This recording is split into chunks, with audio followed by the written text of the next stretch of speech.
This was directed by Bruce Lee. Lee, like Lee, but one E. So it'd be unfortunate if anybody had been fooled back in 1980 into thinking that this was a Bruce Lee film, and it was just Bruce Lee. Because he knew what he was doing. Loud, didn't you say there was a French translation of his name? Well, I mean, they adore him in France, as I understand it, and he is referred to there as Le Bruce. Yeah.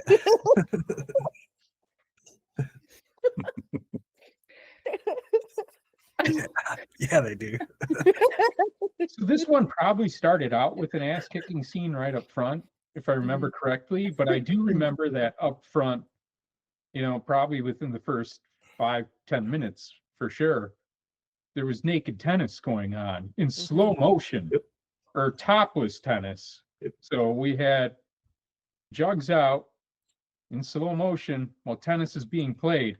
And at this point, I'm already lost as to what the story is. Listen, the screenplay was done by Poon Fan.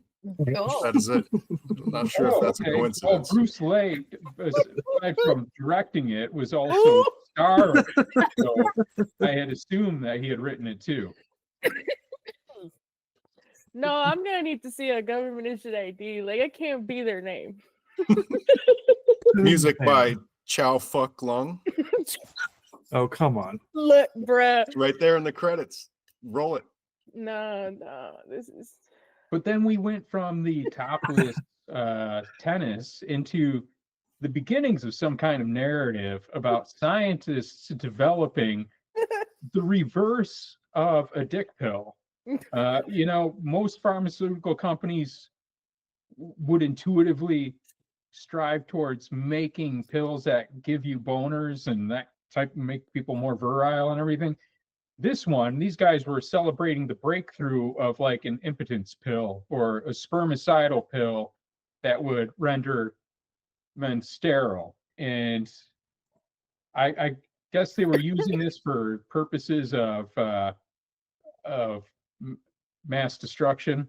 They wanted to use this as a weapon. And that really seems like a horrific long game as well, right? Like, so you're waiting intergenerationally for your opponent to die out. On the one, there's many ways in which they might bypass that sterility you managed to put into the population, but also they might be provoked into nuking you or something. Like, they're not out of commission yet. You just rendered them. It was, there was probably a lot I was missing, because as the movie went on, I realized that I felt like there wasn't a single scene that I had watched or a single bit of dialogue I had heard where I knew what they were talking about and was sure of what they were doing and why. Let's all go to the lobby to get ourselves a treat.